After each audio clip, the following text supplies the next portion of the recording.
What would you do if the smallest, most meaningless habit suddenly became the thing that unraveled your entire life? It was 2:14 a.m. in our bedroom on West 46th Street in Manhattan, and her purse was sitting half open on the chair by the window, something she never did. The streetlight outside cut through the blinds, casting thin yellow lines across the leather. I wasn't looking for anything. I just noticed it. And inside, tucked neatly beside her lipstick and keys, was a pack of breath mints. She hated mints. Always had. I stood there, staring at that stupid little box like it had just confessed something to me, and I didn't yet understand what. But I was about to. If you genuinely enjoy our stories, please subscribe to the channel, tell us where you're from, and what time it is right now. It's always fascinating to know how far our story flows. I wish I could say that was the moment I knew she was cheating. It wasn't. That moment came 2 nights later, sitting alone at a corner booth in a diner on 8th Avenue, watching my wife laugh, really laugh, the way she hadn't laughed with me in years, with another man. But I'm getting ahead of myself. The mints were just the first crack. For 12 years, Emily had been predictable in the way you come to trust. Same coffee order, same complaints about work, same habit of kicking off her heels the second she walked through the door. We had routines. We had rhythms. We had something I thought was solid. But suddenly, she started staying late at work. At first, it was small things. Big project. Client emergency. You know how it is. Except I didn't. Not really. Emily worked in marketing. Nothing life or death. Nothing that required midnight deadlines and hushed phone calls on the balcony. Then came the changes. New perfume. New dresses. And the mints. I tested her once, casually. "You smell different," I said one evening as she brushed past me in the hallway. She didn't even look at me. "Do I?" That was it. No smile. No explanation. No you like it. Just distance. The humiliation didn't come all at once. It came in pieces. Like the night she forgot my birthday. Or when she laughed at something on her phone and turned the screen away when I asked what it was. Or when we sat across from each other at dinner on Houston Street, and I realized she hadn't looked me in the eyes once. But the real breaking point, the moment something inside me cracked, was that diner. I wasn't supposed to be there. I had finished a late shift and decided to grab a coffee before heading home. The place was half empty, neon buzzing softly against the window. And then she walked in. Emily, wearing that blue dress I bought her 2 years ago. But she wasn't alone. He was taller than me, confident in that effortless, irritating way. He slid into the booth across from her, leaning in like he belonged there. Like she belonged to him. I sat frozen, hidden behind a menu, my heart pounding so hard I thought it might echo off the tiled walls. "God, I needed this," she said, smiling at him. That smile. I hadn't seen it in months. He reached across the table, brushing his fingers over hers. "You're worth the wait," he replied. And just like that, 12 years of my life collapsed into something small and meaningless. I didn't confront her. Not then.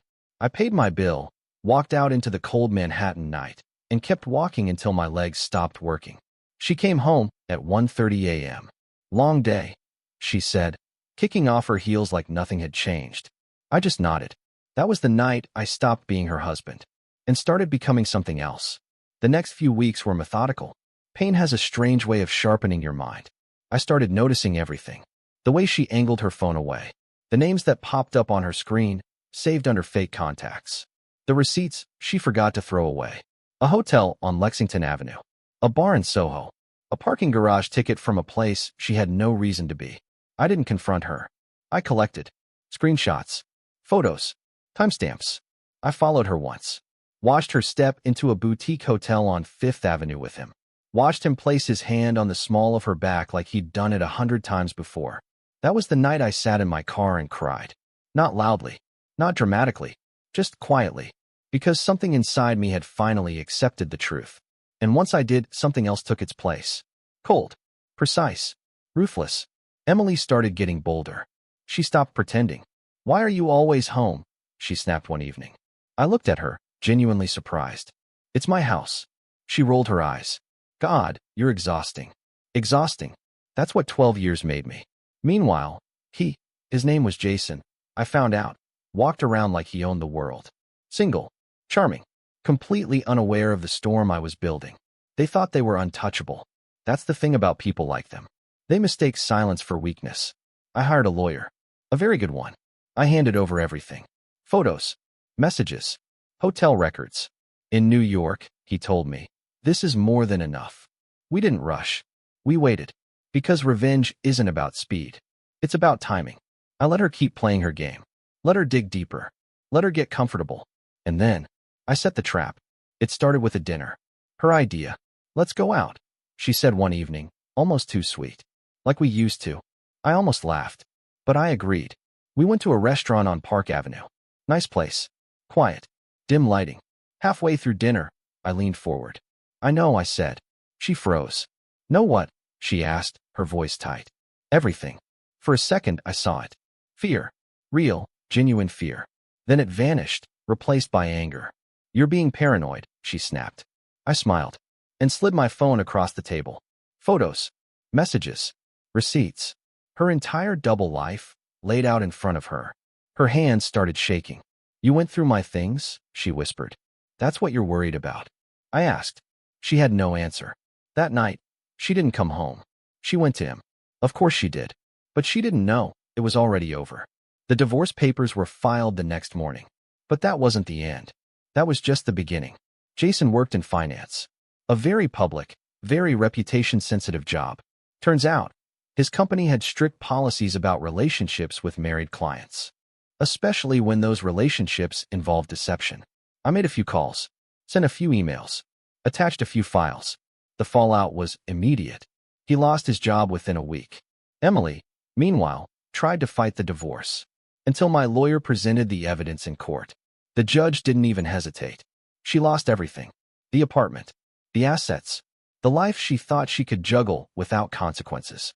But the real damage wasn't legal. It was social. Friends distanced themselves. Her family stopped calling.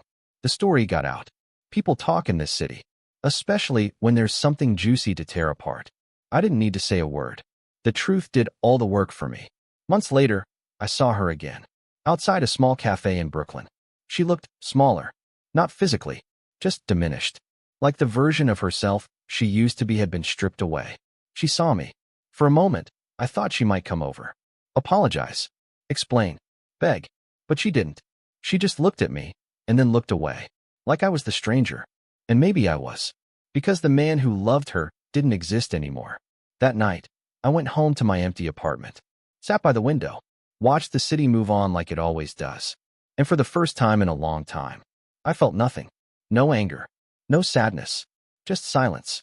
The kind that settles in your bones and never quite leaves. And as I turned off the lights, I realized something I wish I had understood sooner. She didn't ruin my life. She just revealed who she really was.